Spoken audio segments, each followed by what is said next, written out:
Recording in progress. Buenas tardes.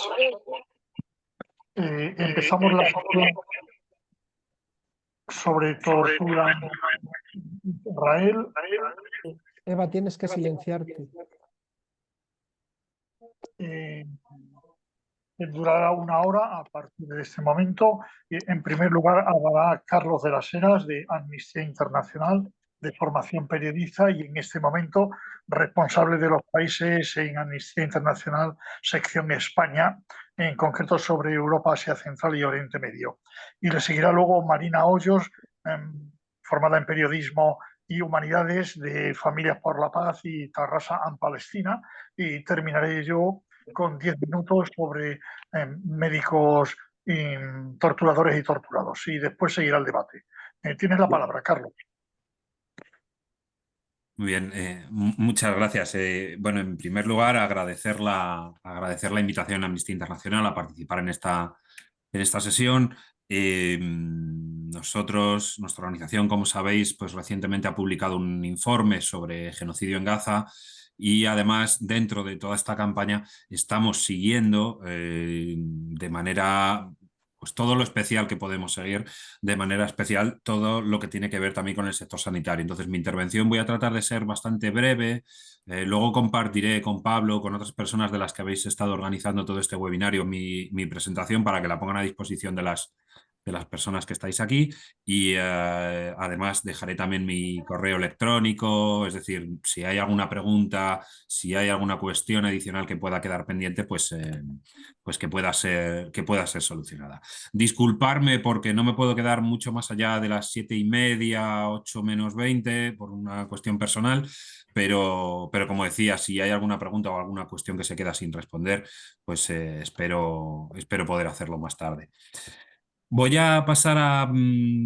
Bueno, cuando Pablo me hizo llegar un poco la invitación a Amnistía Internacional a participar, me comentó un poco que el objeto de la sesión, el objeto del webinario era hablar un poco pues, de torturas, de la situación del sector sanitario en Gaza, ¿no? También con un especial énfasis en la situación de las personas detenidas en cárceles israelíes, que también es algo que quizá en este último casi año y medio pues no hemos visto tanto a lo mejor en los medios de comunicación, pero evidentemente ha ido de la mano de todo lo que ha sucedido en Gaza a partir de este trágico 7 de octubre de 2023. Entonces, voy a comenzar compartiendo pantalla para... Hoy no puedo compartir la pantalla. Bueno, tampoco importa. Os lo cuento y yo luego comparto la presentación. Así luego la podéis tener todos, así luego la podéis tener todas, ¿vale? Yo os voy a hablar un poco de detenciones y de torturas de palestinos en Gaza, ¿vale? Y de cómo las autoridades israelíes están deteniendo de manera arbitraria a miles de civiles palestinos de Gaza, por periodos prolongados, sin presentar ningún tipo de pruebas de la amenaza a la seguridad que podría ser, de las que podrían ser objeto estas personas, y sin cumplirse los debidos procesos. Esto se hace basándose en una ley, la Ley de Combatientes Ilegítimos de Israel, ¿vale? Esta ley es una ley abusiva que permite la detención indefinida, sin cargos ni juicio, de las personas, facilitando así la tortura y la desaparición forzada. Basándonos en una investigación que ha llevado a cabo Amnistía, pudimos documentar los casos de 27 personas palestinas, de 5 mujeres, 21 hombres y un menor, un chico de 14 años, que permanecieron detenidas en relación con esta ley durante periodos de hasta 4 meses y medio, sin ningún tipo de acceso, por ejemplo, a asistencia letrada o a tener contacto con sus familias. ¿En qué consiste esta ley, ¿no? De una manera muy rápida? Bien, pues esta ley de combatientes ilegítimos se promulgó originalmente en el año 2002 y tenía el objeto de permitir la detención prolongada sin cargos ni juicio de dos nacionales libaneses que no estaban bajo jurisdicción israelí.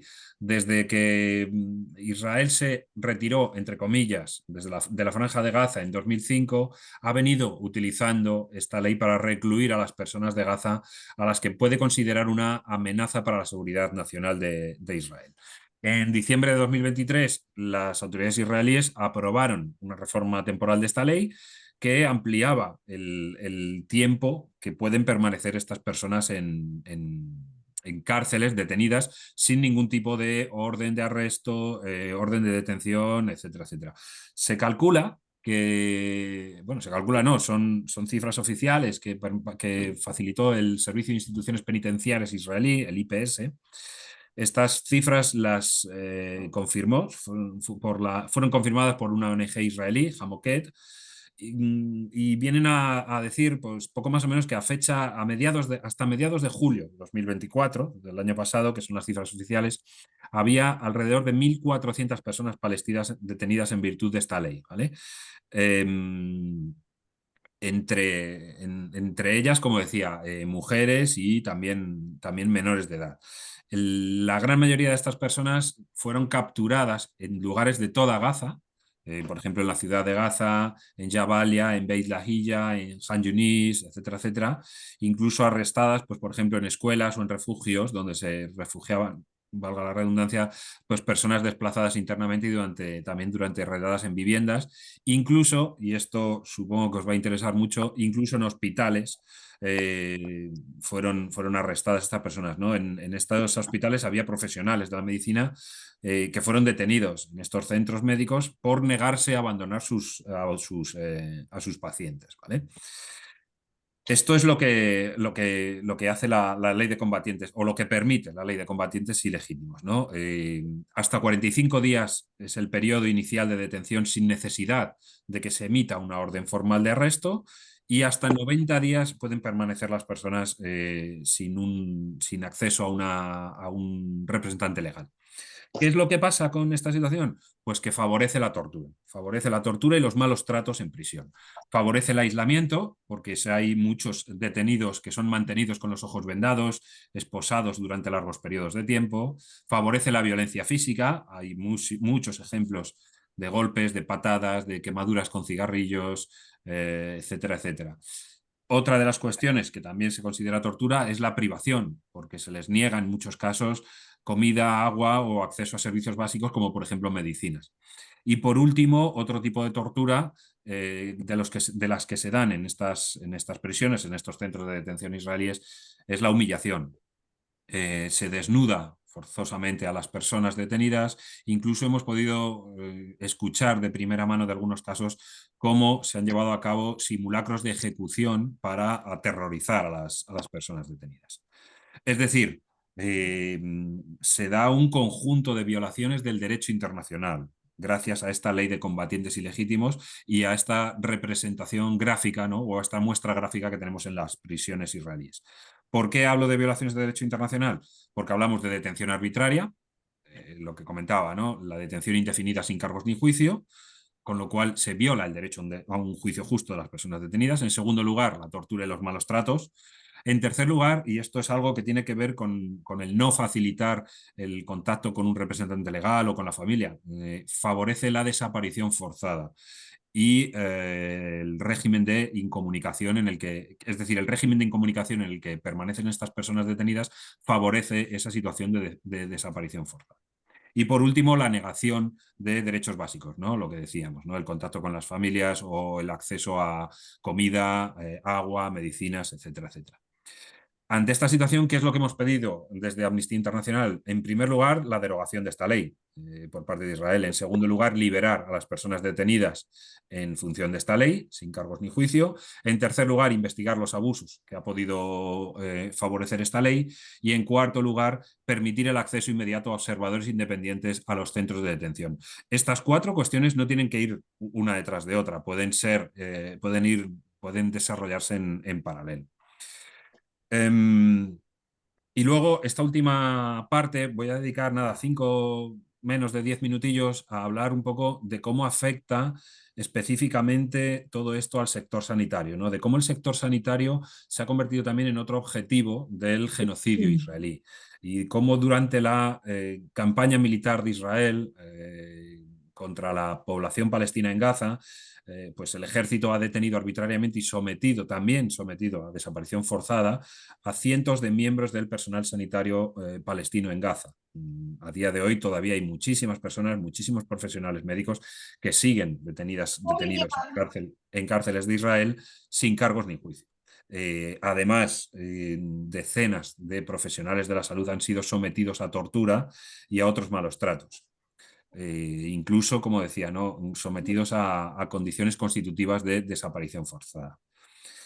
Y esto lo ejemplifica mucho uno de los casos individuales que en Amnistía estamos trabajando desde el pasado 27, si no me equivoco, desde el pasado 27 de diciembre. Y es el caso del doctor, del médico Hussam Abu Safiyah. Él era el director del hospital Kamal Adwan en Masrú, muy cerquita, uno de los barrios de Beit Lahilla, en el norte de Gaza. Fue detenido el día 27 de diciembre, como digo, junto a otros miembros del personal médico del hospital. Y este asalto, durante uno de los muchos asaltos de los que ha sido objeto este hospital. Este asalto dejó fuera de servicio por completo el hospital. Y hay que tener en cuenta que este hospital era la última instalación médica realmente importante que seguía funcionando en el norte de Gaza. Durante muchísimos meses, prácticamente desde el 7 de octubre, durante los meses anteriores a su detención, el doctor Abu Safiyah se convirtió en una de las voces más destacadas del sector de la atención de la salud en Gaza. Es por eso que estamos pidiendo su libertad inmediata. Además, es importante incluso también destacar que el doctor Abu Safiyah, desde el primer momento en el que fue detenido, fue objeto de desaparición forzada porque el ejército israelí hasta hoy día todavía no ha revelado el lugar donde está detenido. Sin embargo, gracias a testimonios de otros detenidos que han sido puestos en libertad, pues podemos decir que él está detenido en el centro de Teimán, que es un centro instalado por Israel en Gaza, por donde han pasado muchísimas de las personas detenidas. Pero como digo, esta persona a día de hoy todavía no ha sido su paradero no ha sido revelado, no se le ha permitido recibir una visita de sus abogados y ni mucho menos recibir la visita de sus familiares. Entonces, esta detención ilegal del doctor Abu Safiyah es uno más de los ejemplos de los ataques más amplios por parte del ejército israelí contra el sistema de salud en Gaza. Es parte de esta acción, de esta intención y de estos actos genocidas de Israel, cuyo objetivo último es infligir condiciones de vida que tengan o que tienen como objeto la destrucción de la población palestina. Como os decía, el caso de Hussam no es el único. Ninguno hasta ahora de los miembros del personal médico detenidos por las fuerzas israelíes desde noviembre del 2023 en Gaza, durante redadas en hospitales, ha sido acusado de crimen alguno ni sometido a juicio.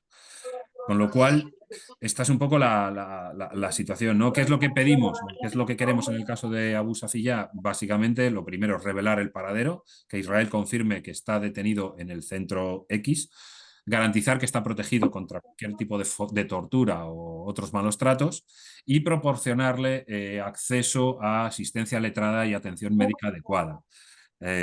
Por último, y la petición más importante, es necesario que se garantice su liberación, pero no solo la de él, sino también la del resto de trabajadores y trabajadoras sanitarias que están sometidas a reclusión arbitraria, a regímenes de incomunicación e incluso a sistemas de desaparición forzada.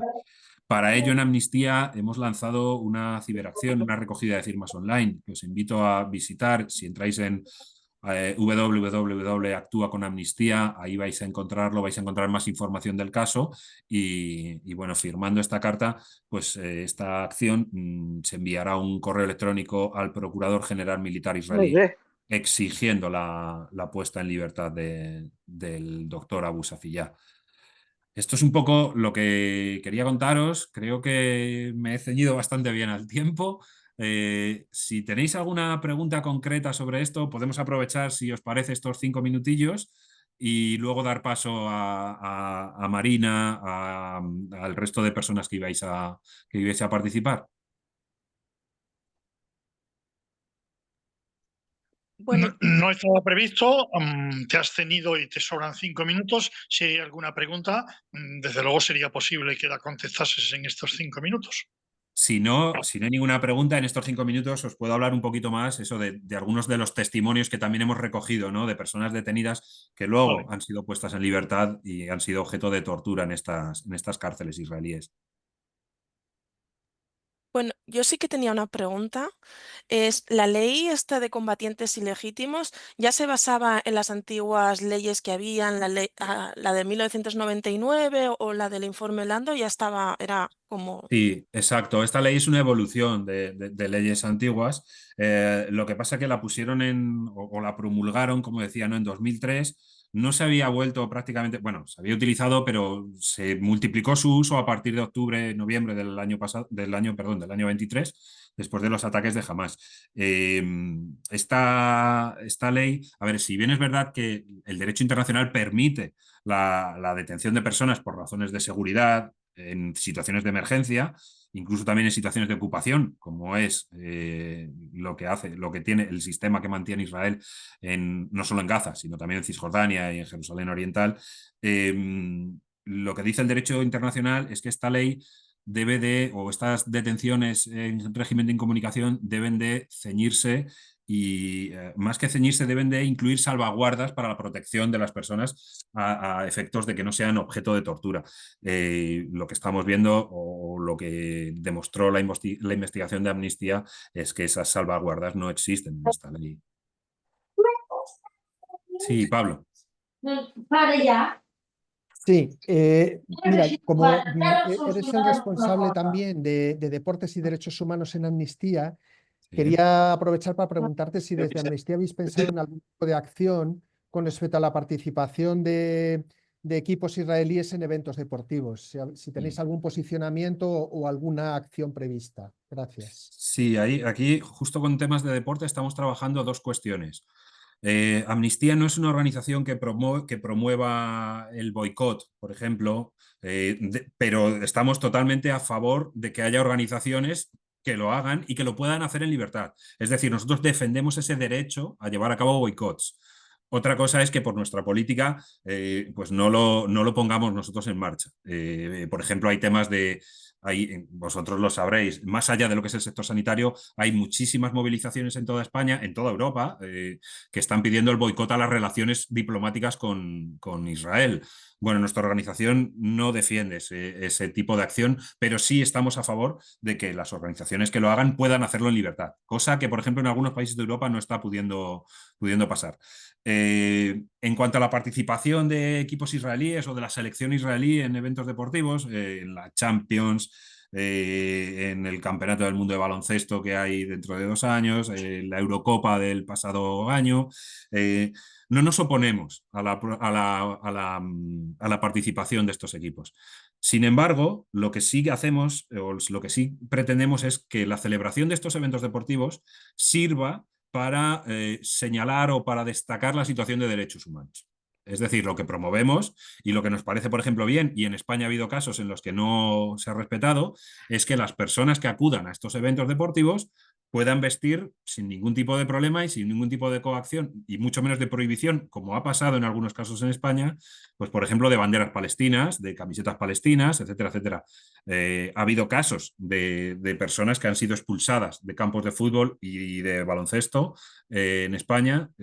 Creo que ahora mismo solo hay un caso que se ha judicializado y es el de una chica en Lugo, que lució una bandera palestina en un partido de baloncesto, pero sí que ha habido casos en los que la policía ha retirado o ha invitado a las personas que llevaban indumentarias o símbolos palestinos o a quitárselos o a abandonar estos espacios deportivos. Entonces ahí sí que entramos porque es una vulneración de la libertad de expresión.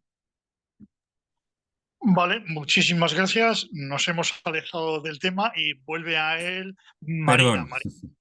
No, ningún problema. Está muy bien aprovechado. Marina, tienes la palabra, por favor. Vale. Voy a compartir un... Ay, ¿qué hará? Mm. Eva, te voy a quitar anfitrión porque si no es verdad no se puede compartir. A ver, Eva, ¿dónde estás?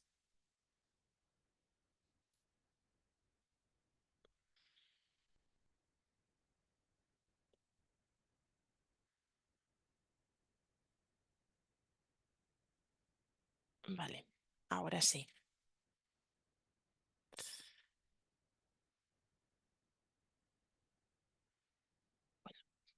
¿Se ve bien?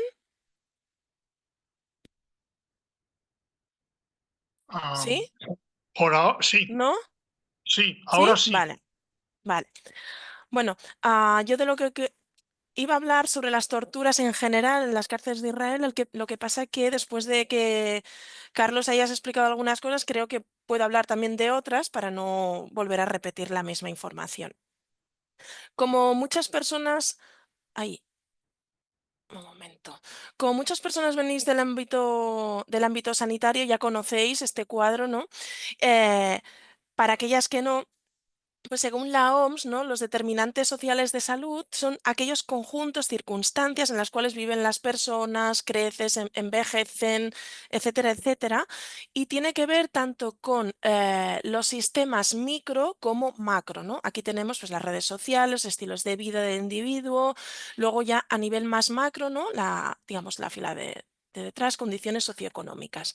Entonces, una de las cosas que destaca, por ejemplo, el informe B'Tselem, pero también destaca a la psiquiatra y psicoterapeuta Sama Jabar, es que justamente la ocupación y el apartheid es un determinante de salud en Palestina. ¿Por qué decimos eso? Porque cuando un sistema político, ¿no? está basado en prácticas de discriminación, que no son puntuales, sino que está institucionalizado, pero además, ¿no? está prolongado en el tiempo y es siempre continuo y abarca todos los aspectos de la vida, entonces, digamos, ese sistema político evidentemente es un determinante de salud. De hecho, Sama Jabar explica muy bien cómo la ocupación y el apartheid afecta a la salud mental del pueblo palestino. Y evidentemente el encarcelamiento, las cárceles, es esa manifestación más extrema, ¿no? de lo que supone el régimen de apartheid y forma parte de un proyecto político. Aquí os he dejado unas cifras que muchos ya conocéis, ¿no? Esto lo he sacado del informe B'Tselem. Si nos fijamos, ¿no? en los 9.623 palestinos y palestinas detenidas, ¿no? casi la mitad sin ningún tipo de cargo, ¿no? Es lo que antes Carlos nos ha explicado también, es decir, no hay cargos, no hay posibilidad tampoco de... Ay, que ahora tengo que admitir. Entonces, sobre la tortura, ¿no? ¿Qué es la tortura? Pensemos que la tortura, desgraciadamente, ¿no? Lo expresa también muy bien François Sironi en una obra que es Verdugos y Víctimas. La tortura forma parte de la historia de la humanidad, desgraciadamente. Sí que es verdad que en lo que respecta a Europa, desde el siglo XIII hasta el siglo XVII estuvo institucionalizada y, por ejemplo, también hay otro libro interesante que se aleja del tema, que es el de Silvia Federici, ¿no? Calibán y la bruja, donde queda muy claro cómo se institucionaliza la tortura y cómo esa tortura tiene una función política y social. A finales ya del siglo XVII, pues empieza a hablar un poco, ¿no? de, bueno, que quizás no tiene un valor el cuerpo, ¿no? La inviolabilidad del cuerpo, la sacralidad de los cuerpos, y esto va acompañado también de dos grandes conceptos que son la empatía, ¿no? y la autonomía del ser humano. Aquí veis, ¿no? esta obra de François Sironi. Y más abajo tenemos un documento de Sanitari Pergazza que es muy interesante porque hace referencia a las ideas de Sironi, donde expone claramente que la tortura tiene una función política y social que, al contrario ¿no? de esa creencia de que la tortura hace hablar, en realidad lo que hace la tortura es callar, ¿no? Es el silencio, es silenciar y eliminar la resistencia y la resiliencia del pueblo palestino. A posteriori ya veremos, ¿no? en este documento de Sanitario Pargatsa cómo esto o sea, cómo se percibe esto dentro, digamos, de la detención y tortura de personal sanitario.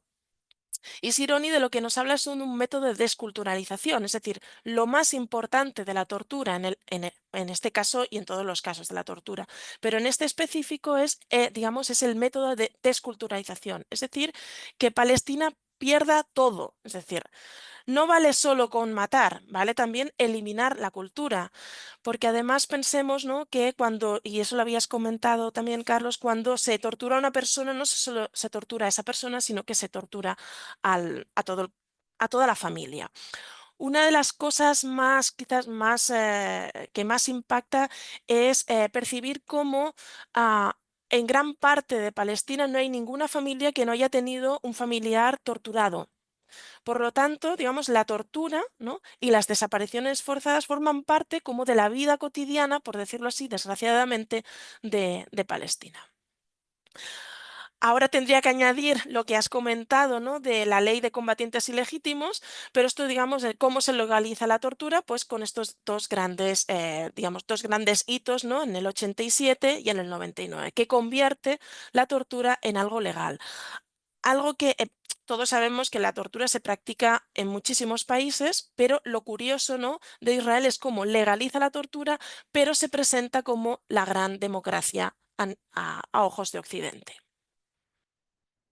Aquí vemos un mapa, ¿no? Vemos, creo que Ilian Pappé lo dijo muy bien, ¿no?, que es la cárcel más grande del mundo. Es verdad que se refería más bien a Gaza, pero es que es una gran cárcel. Y aquí vemos las prisiones, detenciones, etcétera. Ahora paso a dos informes, seré muy breve, pero estos informes los podemos enviar en el chat para que lo tengáis.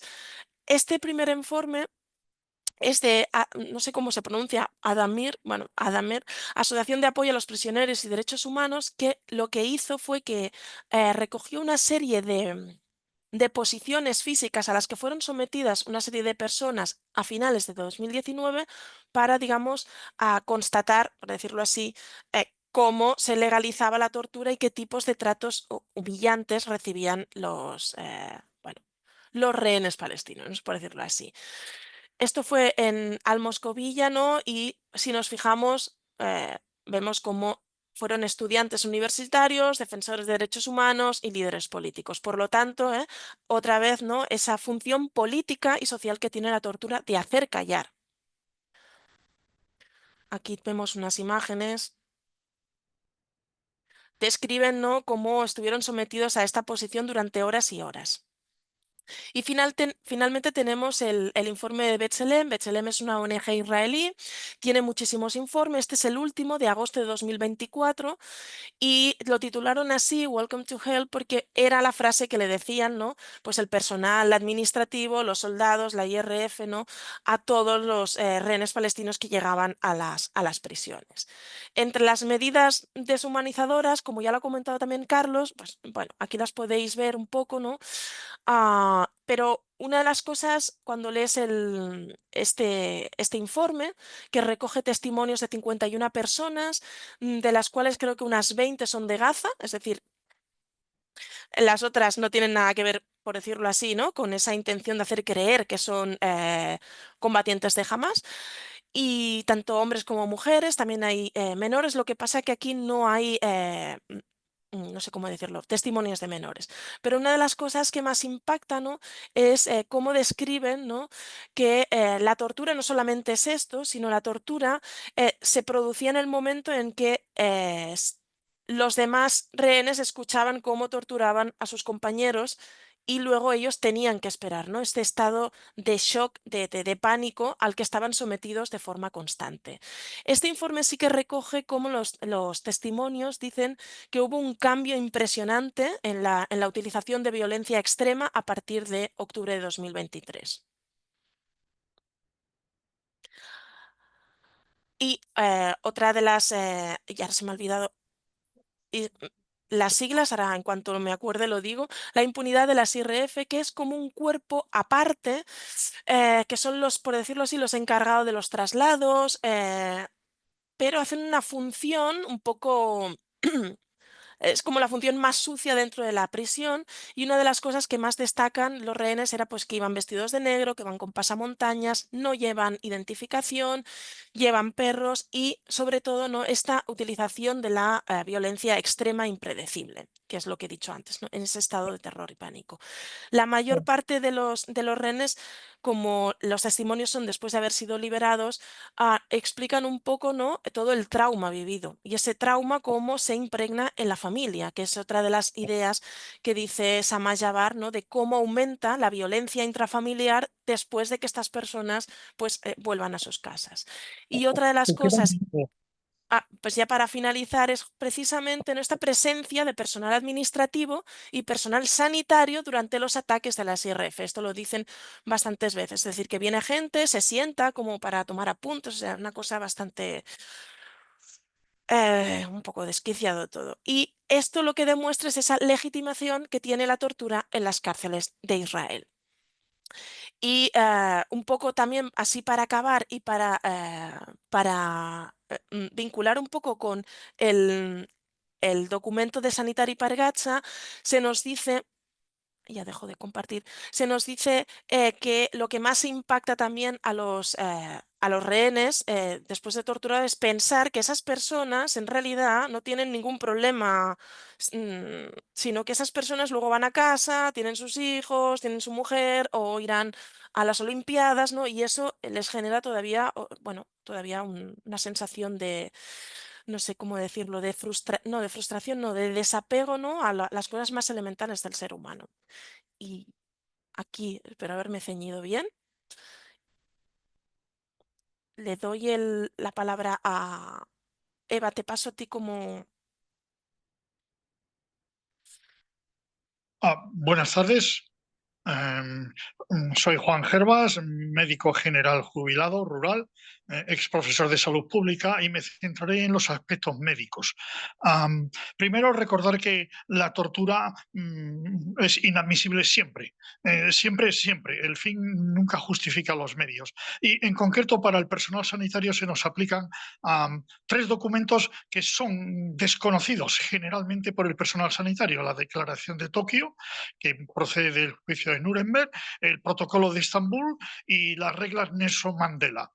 Buena prueba de que la tortura persiste y campa por libre es que de esto no se trata en las facultades y escuelas de ciencias de la salud. Salen los estudiantes y residentes sin saber nada acerca de la Declaración de Tokio, del Protocolo de Estambul o de las reglas de los Nelson Mandela.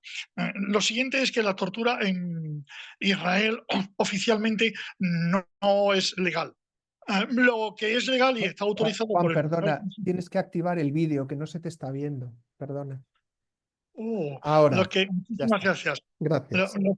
Lo que tolera y admite el Tribunal Supremo de Israel es la denominada presión física moderada.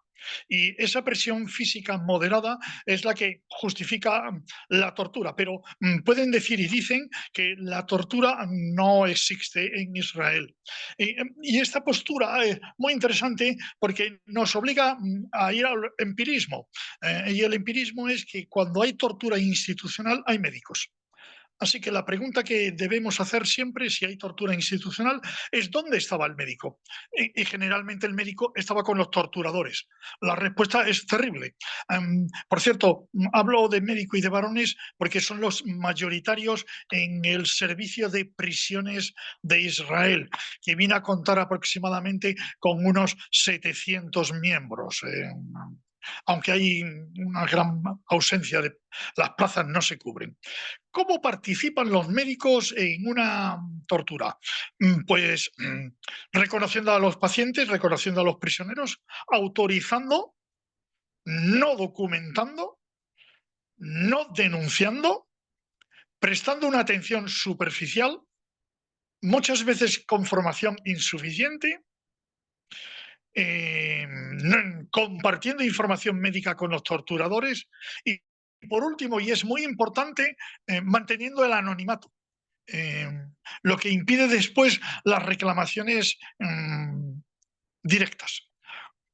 La tolerancia frente a la tortura en Israel no solo es de Israel.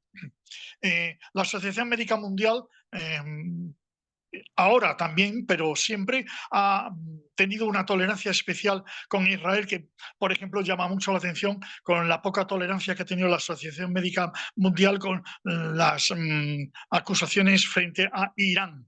De manera que hay un sesgo permanentemente a favor de Israel que resulta inentendible.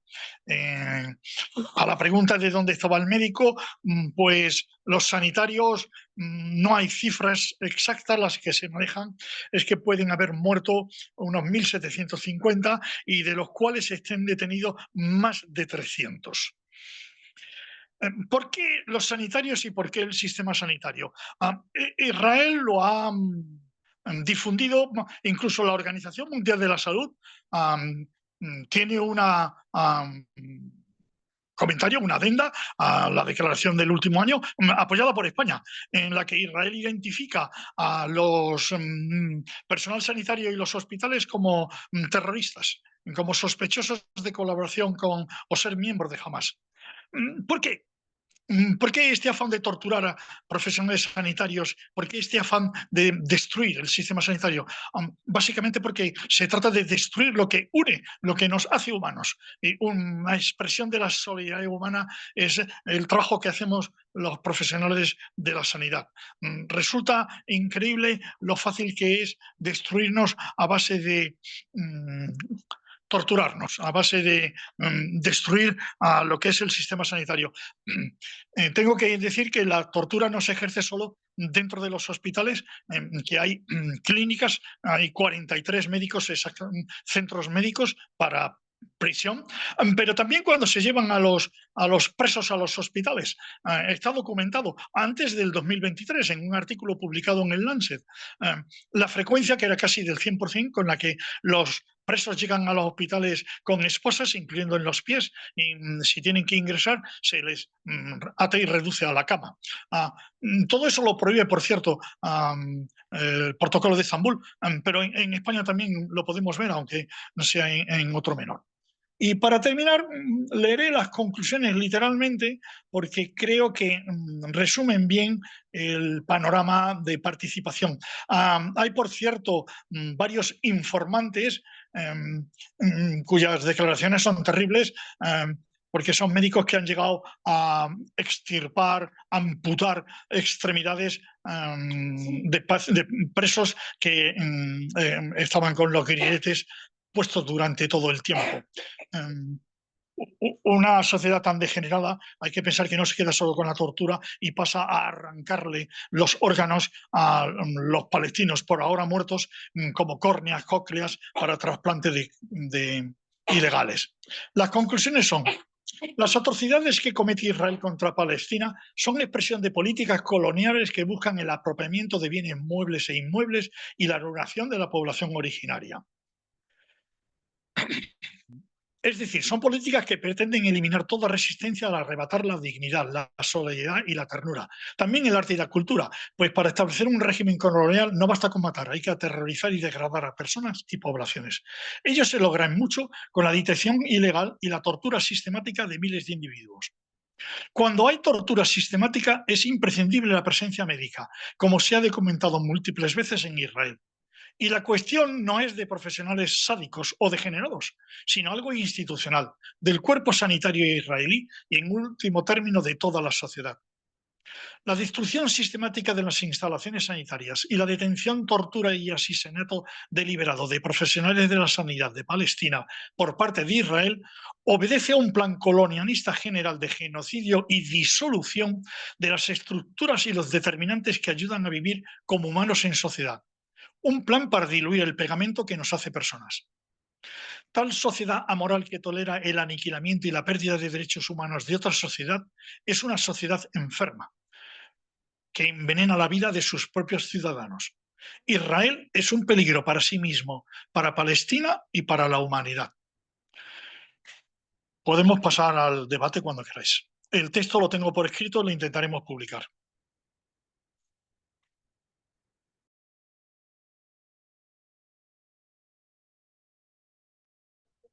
¿Hay preguntas, comentarios? Pablo.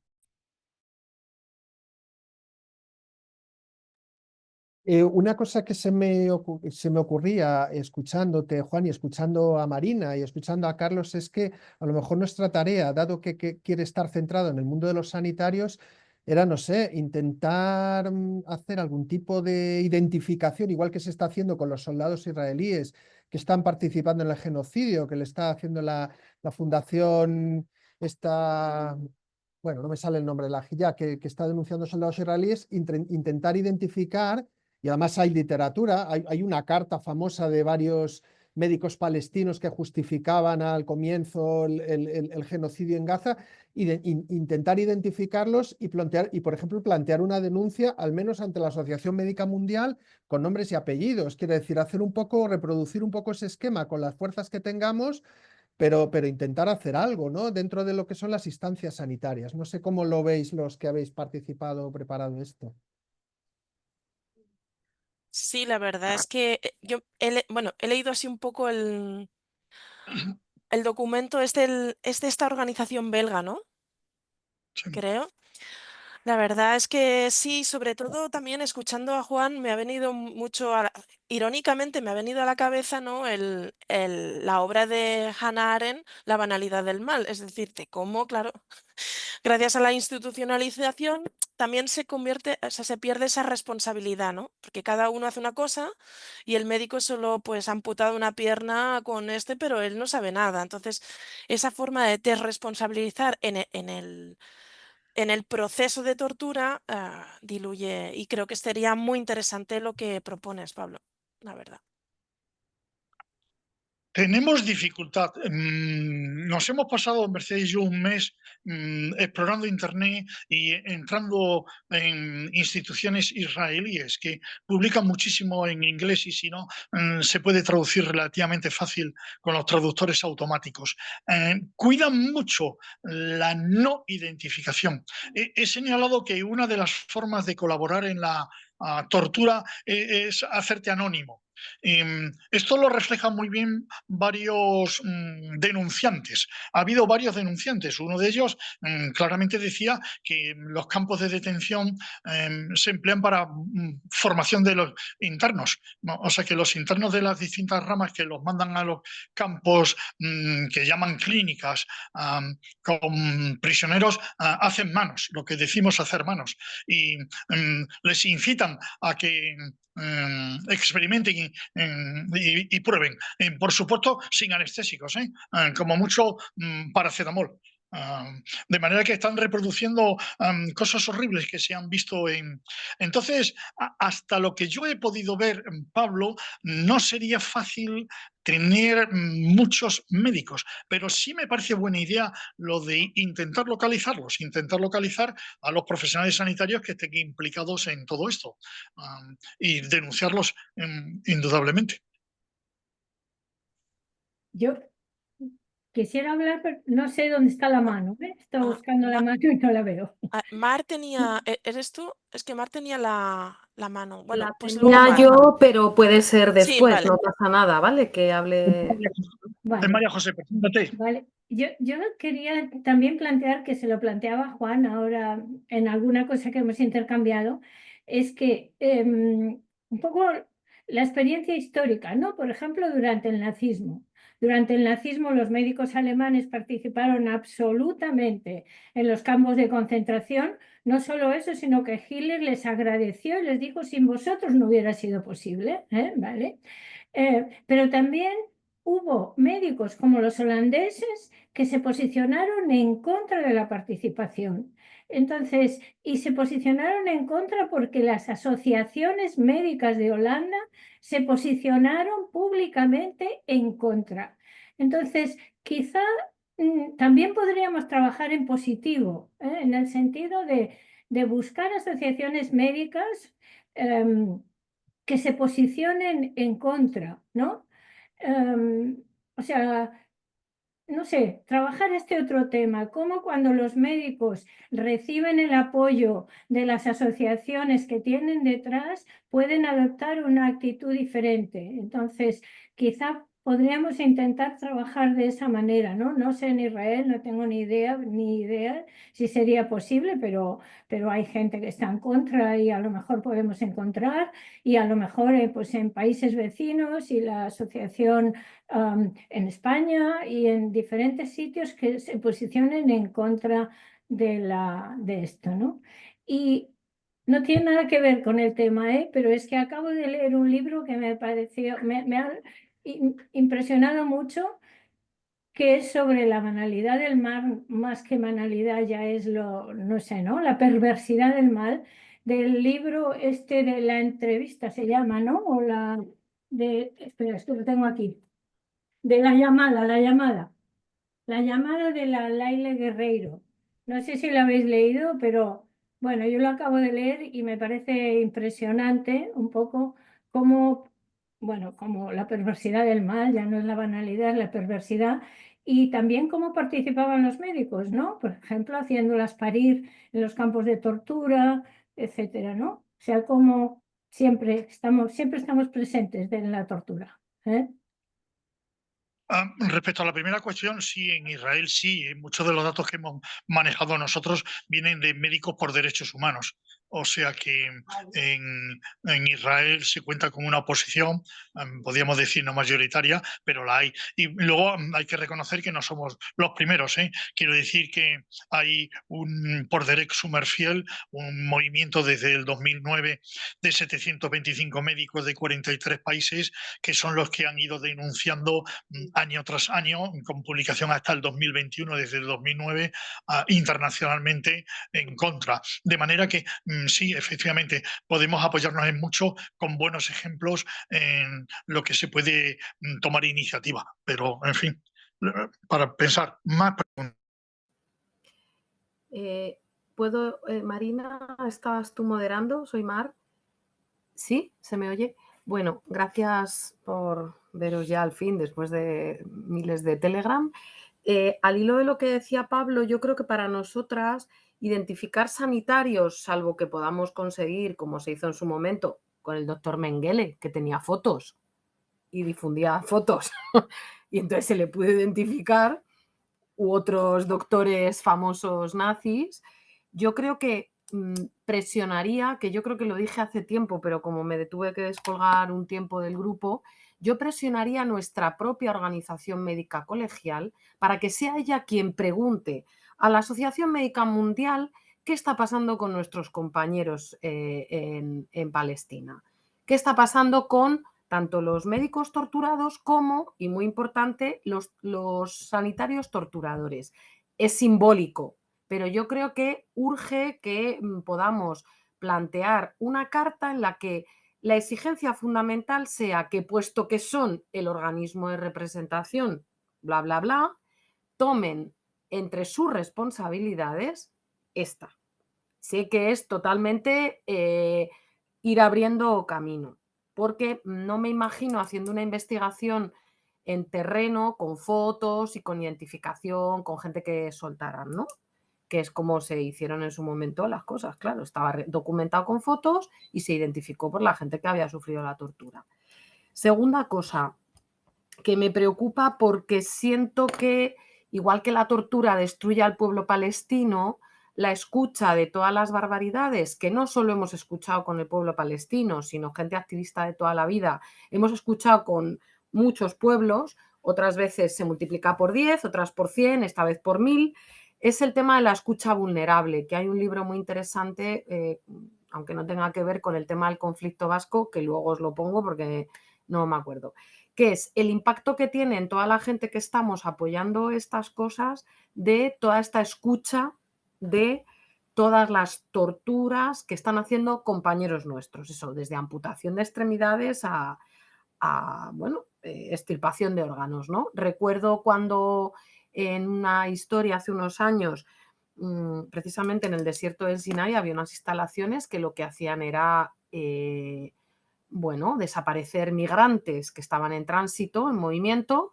para extirpar los órganos. Ya está, sin más. Algo que todo el mundo intuíamos que estaba pasando, porque muchas familias reportaban que incluso migrantes habían entrado en Europa y habían desaparecido misteriosamente. No es que se habían ahogado en el Mediterráneo, es que habían entrado, habían desaparecido y luego un cura eritreo empezó a evidenciar con fotos cómo se les había quitado un riñón, medio, o sea, cuando este tipo de cosas las escuchamos, yo creo que tienen un impacto. Y a mí lo que me daría miedo es que cuando ese impacto, por el miedo también de la escucha, nos lleve a la inacción. Entonces, también otra cosa que planteo, que es para este debate o para otro día, es cómo transmitimos a nuestros compañeros y compañeras sanitarias la crudeza de la realidad, que es así, pero que no lleve a la desmovilización por lo grande de la tarea. ¿Me explico?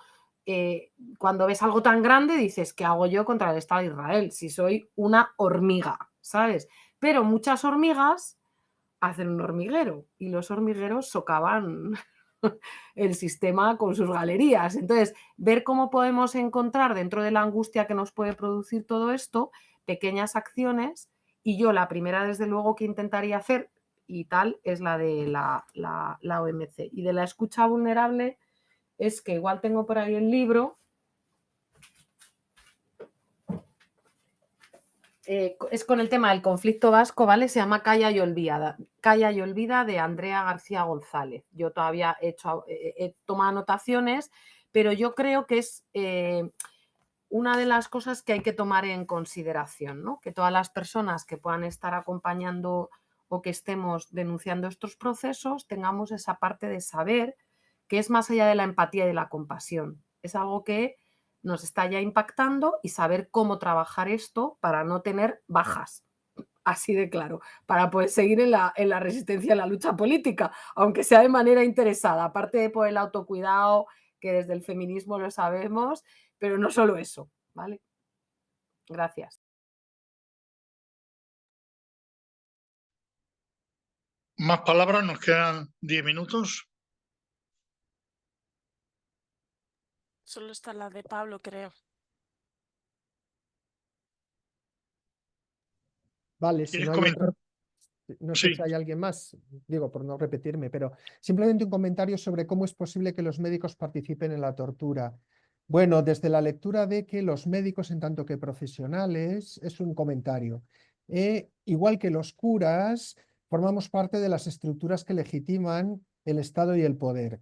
Es decir, el Estado y el poder se articulan en torno a lo que clásicamente han sido profesiones que únicamente son tres, que son las de gobernante, las de médico y las de sacerdote. Solo ha habido históricamente tres profesiones, son las tres que han gestionado el poder y por lo tanto, igual que hay médicos, por ejemplo, lo sabemos, bueno, sobre las películas, pero en las cárceles de Latinoamérica siempre había el cura, que era el que daba el soporte emocional al torturado, ¿no? O sea que formamos parte de una estructura y a veces es que nos olvidamos que nosotros como profesionales médicos formamos parte de esa estructura de poder. Solo quería hacer este comentario.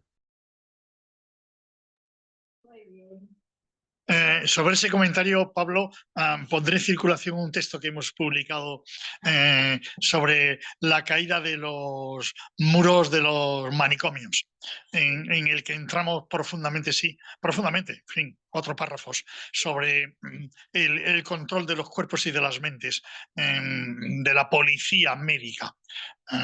Sí. En lo que respecta a lo que ha comentado Mar, desde luego nosotros en el comienzo, pero ya lo mandé para vosotros también, hemos intentado evitar, aunque haya sonado muy crudo, la crudeza de los relatos que hemos leído. No los hemos puesto ni siquiera en el papel. Creemos que hay que evitar el morbo, creemos que hay que evitar la excesiva dureza. No digo totalmente, en algunos casos es imprescindible, pero sí coincidimos con que hay que refrenar la brutalidad, porque finalmente nos termina conmocionando. Si tienes opinión, Marina.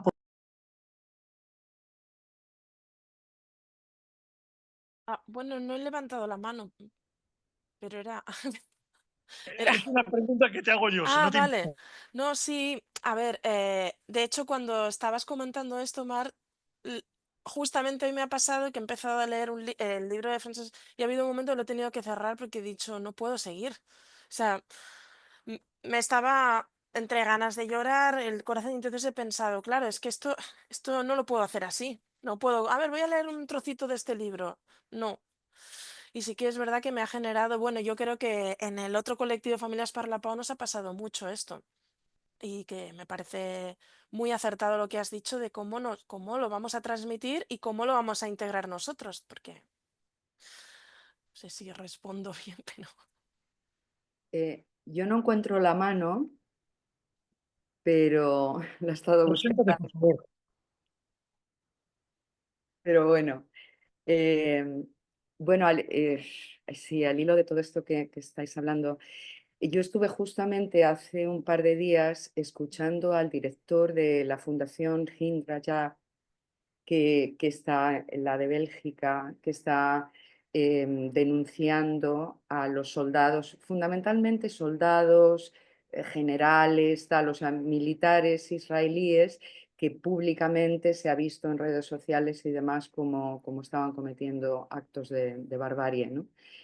Y luego también algunos soldados que están por ahí en otros países, igual haciendo turismo y que les han denunciado. Entonces, también me estaba preguntando, incluso cuando lo escuchaba y mucho más ahora, ¿no? Con esta conversación, cómo quizás se podía, porque llevan poco tiempo.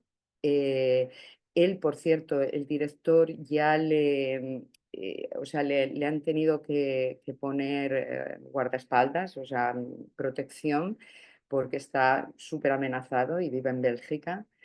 Pero eso, como el plantearles también qué pasa con todos los sanitarios, con estos que yo también me escandalicé cuando vi ese artículo de los médicos en Israel que pedían bombardear los hospitales en Gaza, ¿no? Y entonces era como, bueno, o sea, no hay nadie que denuncie a estos médicos, lo que dice Mar de llevarlo al colegio de médicos o tal, ¿no? Entonces, bueno, a mí se me había ocurrido, no sé, escribirles ahora, yo les puedo escribir, ¿no? A la Hind Rajah y hacerles esta pregunta, porque él animaba también a que hicieran sus participaciones y decir, bueno, estáis muy enfocados en lo militar, que con toda justificación, por supuesto, pero también Hind Rajah, que es el nombre de la niña que murió después de toda esta masacre gritando, pidiendo ayuda con 5 años de edad, pues también fue una cuestión de que cuando llegó la ambulancia se los cargaron también. O sea que también ahí estaba justamente este ataque a los sanitarios, ¿no? Que hemos visto durante todo este genocidio.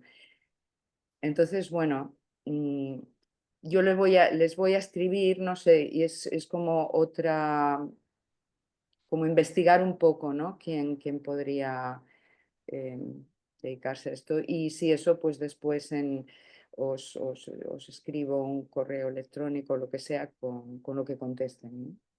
Por abrir una línea por ahí. Ángela, insisto en que estos médicos israelíes que han pedido, los rabinos también, por cierto, los rabinos también apoyaron públicamente, teológicamente, podríamos decir, el aplastamiento de los hospitales, se han visto reforzados por el acuerdo en la reunión Asamblea Mundial de la OMS, de la Organización Mundial de la Salud, en 2024, en el que se admitió la adición de un comentario que apoyó España, insisto, en el que el Estado de Israel denunciaba que Hamás y la resistencia palestina tenía su foco en los profesionales sanitarios y los centros sanitarios. De manera que quizá habría que denunciar a la OMS y a quien estuvo de España apoyando esa moción de Israel, que es hoy parte de lo que se aprobó y rige la salud mundial, en la que la OMS reconoció que Israel había denunciado y tenía derecho a denunciar que los sanitarios y las instalaciones sanitarias eran terroristas. De manera que a muy alto nivel donde se ha justificado la barbarie. Quedan 2 minutos. ¿Más palabras o comentarios? Sole quiere... Simplemente añadir que la sugerencia de perseguir a los médicos que hicieron esta declaración, lo comentamos con una colega de Holanda, Y me parece muy interesante que si se puede sugerir pues, a la asociación, porque he puesto ahora en el chat el link de la carta y el texto que está en hebreo, los nombres supongo que estarán en hebreo, pero sería muy interesante, por ejemplo, que estas personas pues, no puedan venir a un congreso, por ejemplo, ¿no? A hacer una presentación o que al menos se exponga este tipo de conductas que son completamente ilegales.